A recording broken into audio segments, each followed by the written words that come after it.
오늘 아침에 또 하나님의 말씀을 드릴 때 우리의 마음이 활짝 열리고 기도가 열려지고 또 기도하는 것마다 응답되어지는 축복이 있기를 간절히 소망합니다.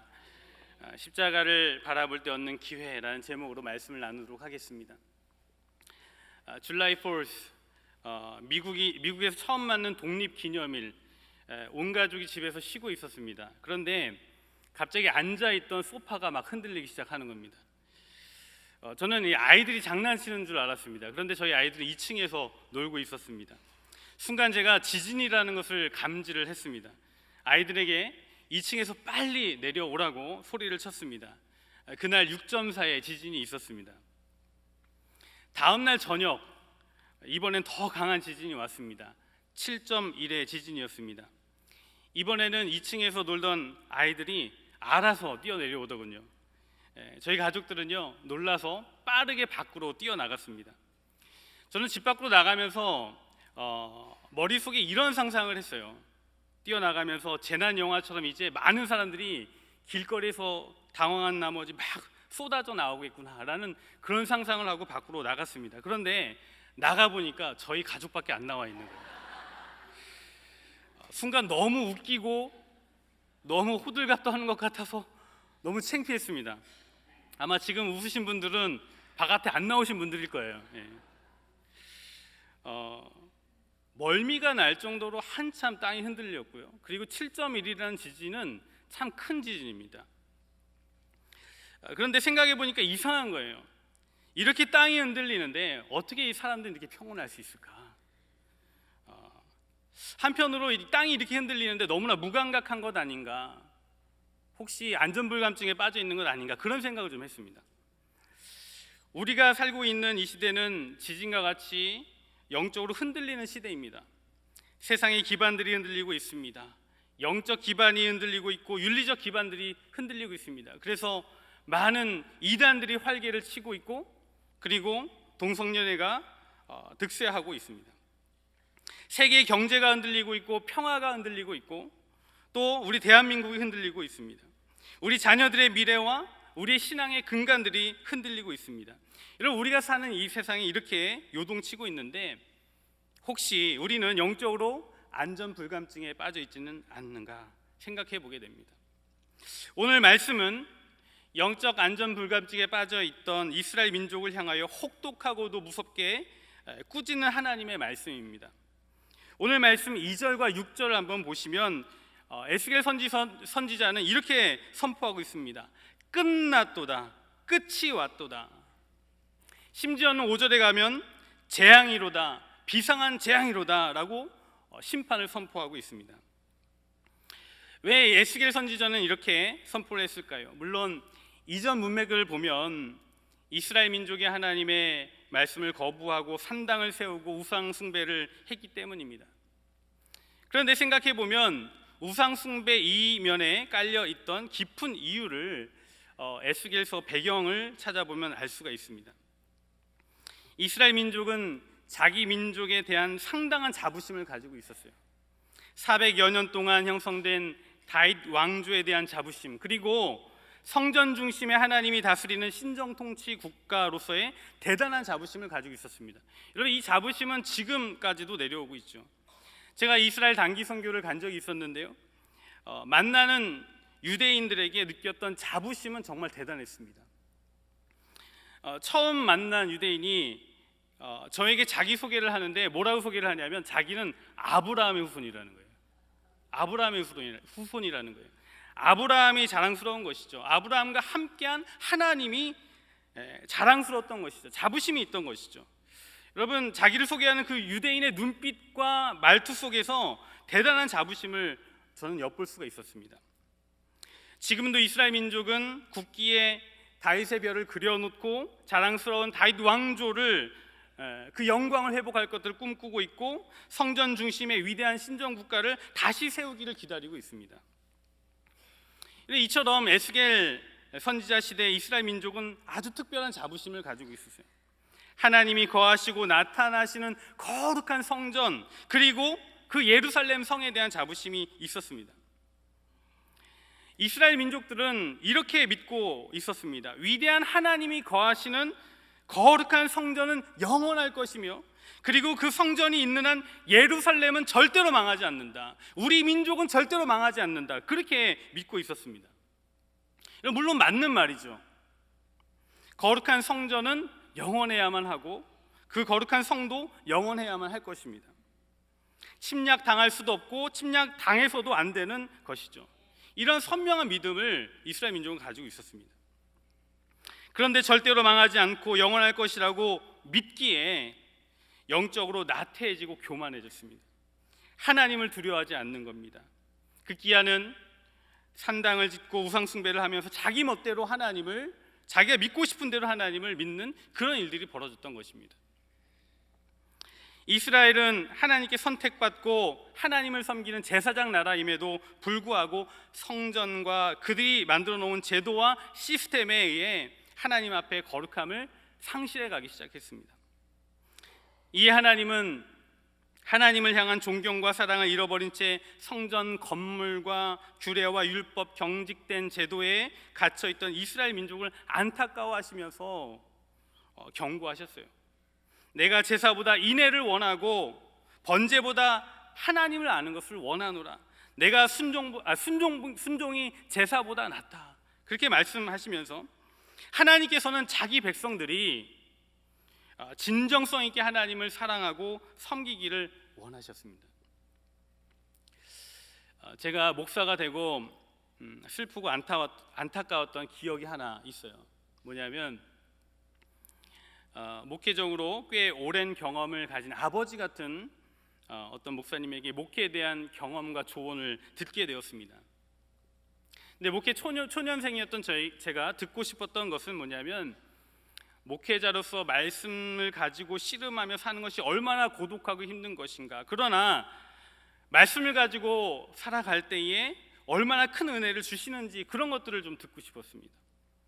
그리고 조국 교회와 미래 교회를 걱정하며 진심 어린 걱정 속에서 이 시대의 목회자들이 어떻게 준비해야 하는가, 이런 이야기를 듣고 싶었어요.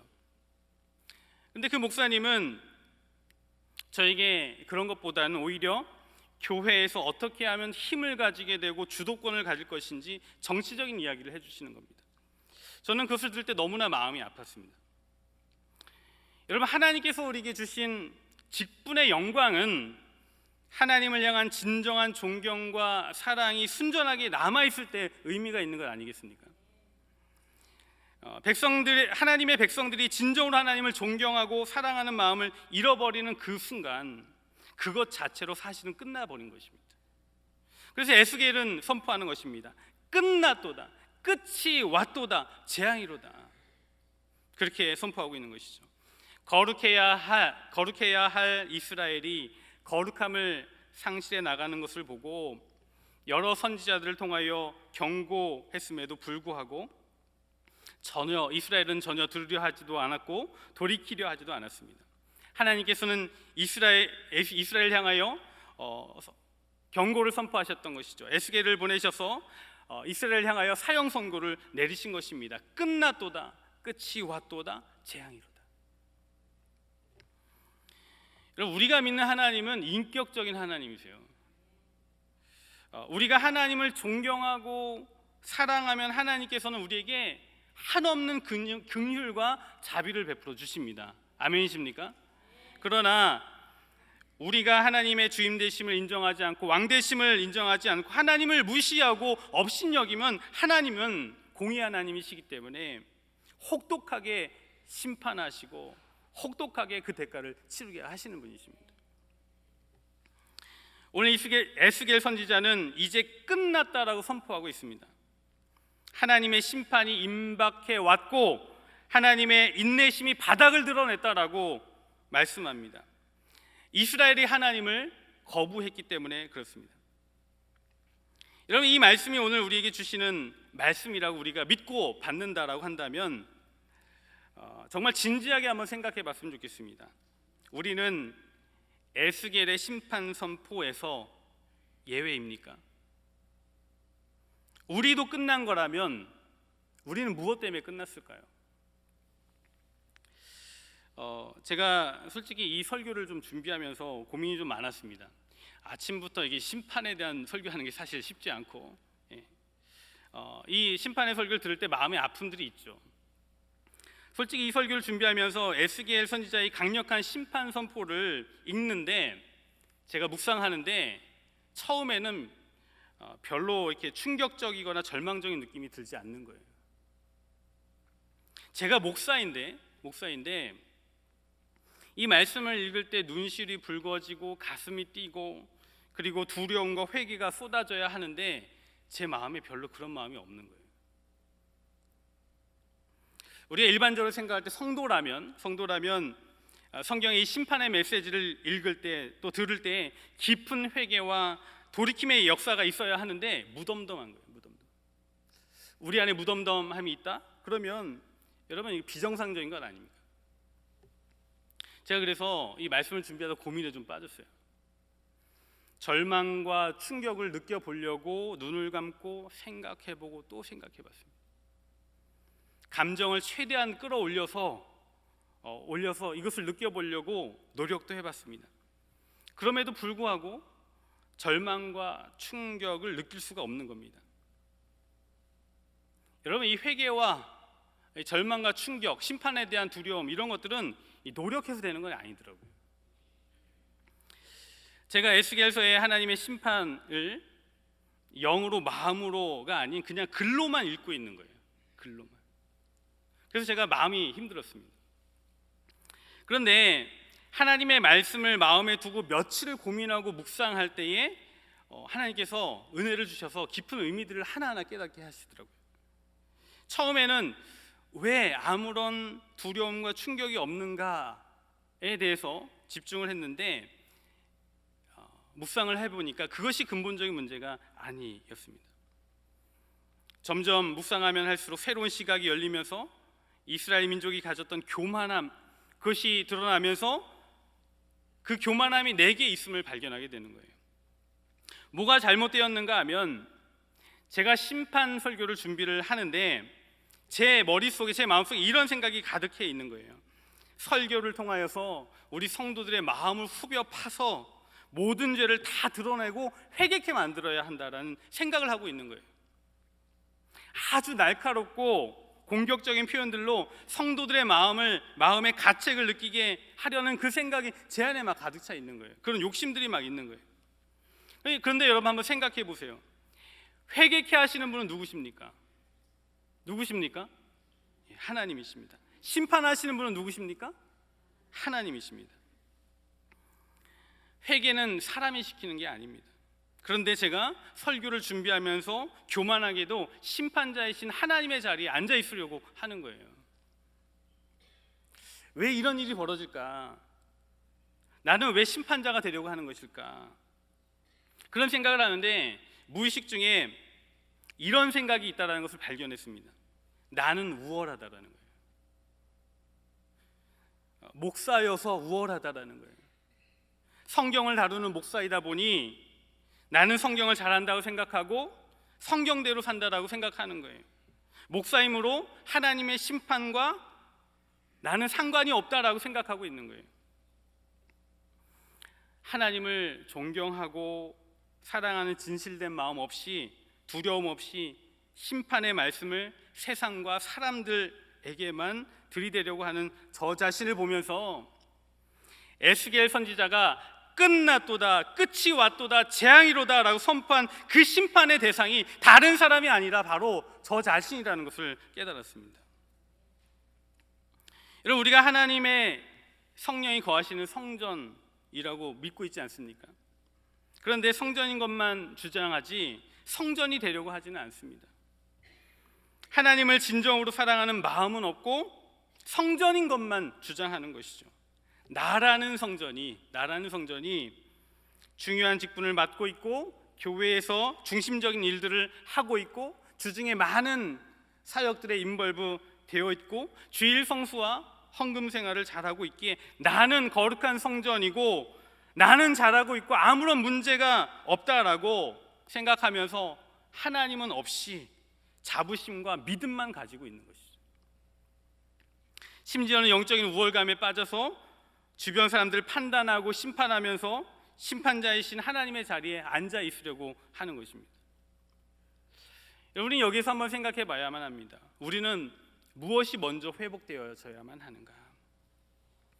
저희 모교인 총신대학교 입구에 가보면 교훈이 새겨져 있는 그 돌비석이 하나 있는데요, 거기에 첫 번째 교훈이 뭐냐면 먼저 신자가 되라입니다. 신자가 되라. 목사가 하나님을 사랑하지 않으면 그것은 끝난 것이고, 그리스도인이 하나님을 사랑하고 진정성 있는 세상의 섬김이 없으면 그것 자체로 끝난 것이고 재앙인 것 아니겠습니까? 오늘 본문에도 너희 행위를 심판하겠다라고 말씀하셨습니다. 그리고 우리는 주님의 말씀을 기억하고 있어요. 주여 주여 하는 자마다 천국에 들어갈 수 없다 하셨고, 심지어는 주의 이름으로 귀신을 쫓아내고 신비한 일들을 행했다 할지라도 주님은 불법을 행하는 자여 떠나라 라고 말씀하시겠다라고 우리에게 말씀하셨습니다. 여러분, 우리에게 베델교회라는 큰 교회가 있습니다. 캘리포니아 얼바인이라는 좋은 환경도 있습니다.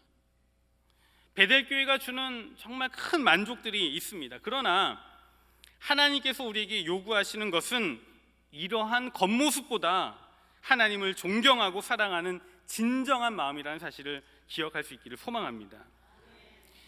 우리는 진정성이 결여된 채 잘하고 있고 괜찮고 문제가 없다라고 믿으며 무감각하게 살았던 과거의 삶을, 이전의 삶을 회개해야만 합니다. 우리는 목사여서 회개해야만 하고 장로여서 권사여서 집사임으로 회개해야만 합니다. 중요한 일들을 맡은 자이기 때문에 회개해야만 합니다. 정말 하나님을 사랑하는가? 그런데 12절을 보면 이렇게 말씀하고 있죠. 때가 이르렀고 날이 가까웠다, 그렇게 말씀하고 있습니다. 저는 이 구절을 볼 때에 소망을 발견하게 되는 거예요.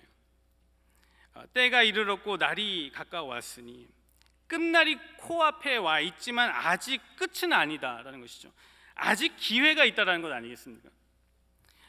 심판을 피할 수 있는 기회가 있다라고 소망의 메시지를 전하고 있는 겁니다. 때가 이르렀고 날이 가까웠다라는 말씀을 읽을 때 저는 때가 찼고 하나님 나라가 가까웠으니 회개하고 복음을 믿으라라고 말씀하셨던 예수님의 말씀이 생각이 나는 거예요. 에스겔 선지자가 약 2500여 년 전에 끝났도다, 끝이 왔도다, 재앙이다 라고 심판을 선포했지만 아직 우리에게 심판이 임하지는 않았습니다. 우리에게 기회가 있는 것이죠. 우리에게 기회가 있는 이유는 여러분 예수 그리스도 때문입니다. 예수 십자가 보혈의 은혜는 우리로 하여금 다시 회개케 하고 주님 앞에 돌아가 구원을 얻게 하는 기회가 되는 줄 믿습니다. 예수 십자가는 우리로 하여금 두 가지를 생각하게 하는 것 같아요. 하나는 심판입니다. 끝났도다, 끝이 왔도다, 재앙이로다 라고 말씀하시는 바와 같이 십자가는 더 이상 기회와 긍휼이 없는 심판입니다. 그러나 동시에 그 십자가는 기회입니다. 예수 그리스도께서 내가 죽어야 할, 내가 심판받아야 할 그 자리에서 대신 죽으셨다는 사실을 믿고 십자가를 의지하여 삶을 돌이킬 때 십자가는 구원의 기회인 것입니다. 하나님의 심판에서 절대로 벗어날 수 없었던 우리의 인생이지만, 죄와 허물로 죽었던 존재이지만 십자가를 바라볼 때 구원이 임하는 줄 믿습니다. 여러분, 우리가 예수 십자가를 바라볼 때 돌이킬 수 있는 것입니다. 우리가 주님의 그 십자가를 바라보며 나아가는 저와 여러분 되기를 소망합니다. 제가 지금도 생각하면 참으로 안타까운 청년 하나가 있습니다. 제가 섬기던 교회의 청년이었는데 이 청년이 어느 날 갑자기 응급실에 갔다는 소식을 들었습니다. 그래서 제가 이렇게 달려가 보니까 약을 먹은 거예요. 극단적인 선택을 한 겁니다. 이 청년은 청소년 때 가정 환경의 어려움으로 인해 방황을 많이 했던 그런 친구예요. 그런데 우연한 기회에 교회에 이렇게 오게 되었고 신앙생활을 차근차근 해나가는 청년이었습니다. 그런데 모르겠어요. 삶이 힘들었는지 어느 날 약을 먹고 극단적인 선택을 한 거예요. 제가 그 소식을 듣고 응급실에 뛰어갔습니다. 목사라고 하고 못 들어오게 하는데 응급실에 들어가 보니까 이 청년이 누워 있는데 처참한 거예요. 처참한 거예요. 의사가 늦었다고 저와 부모에게 준비하라고 그렇게 이야기를 하더라고요. 저는 이제 중환자실에 들어간 청년을 매일 또는 이틀에 한 번씩 찾아가서 면회 시간마다 기도를 해줬습니다. 간절한 마음으로 하나님 낫게 해주십시오라고, 회복하게 해주십시오라고 기도를 했습니다. 그런데 하나님의 은혜로 죽음의 고비를 넘겼어요. 그리고 자가 호흡을 못하던 청년이었는데 조금씩 호흡이 막 돌아오는 거예요. 의식이 없던 청년이 어느 날 희미한 의식 가운데 아주 작은 목소리, 모기만한 목소리로 저한테 이야기를 했어요. 목사님, 제가 나가면 목사님한테 드릴 말씀이 있습니다. 아주 작은 목소리로, 모기만한 목소리로 저한테 그렇게 이야기를 하는 거예요. 나중에 어느 정도 회복한 후에, 기력을 회복한 후에 제가 물었습니다. 전에 네가 나한테 말하려고 했던 게 뭐냐라고 했더니 이 청년이 이제 그 중환자실에서 의식이 막 희미한 중에 있었던 일들을 이야기를 하는 거예요. 중환자실에서 의식을 찾고 보니까 자기는 죽으려고 약을 먹었는데 살아있는 거예요. 그래서 너무 싫었대요.